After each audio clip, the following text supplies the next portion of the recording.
मर गए सान के मारे टूरी मर गए सान की मारी।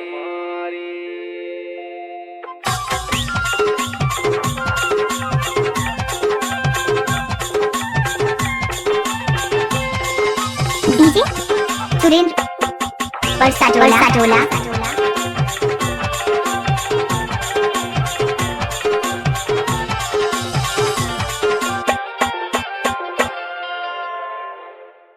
मैडम जी ला नमस्ते ठोक थूंगा।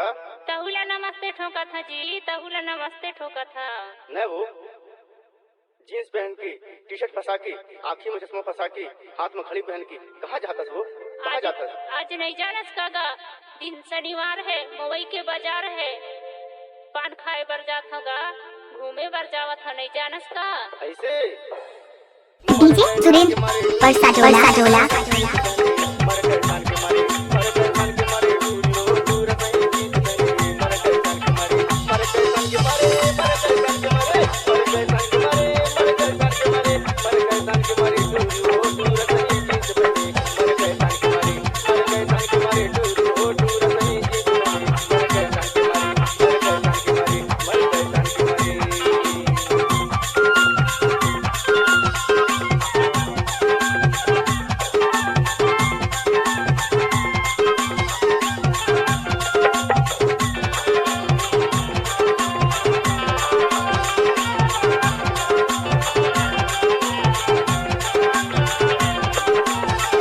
डीजे सुरेंद्र परसाटोला।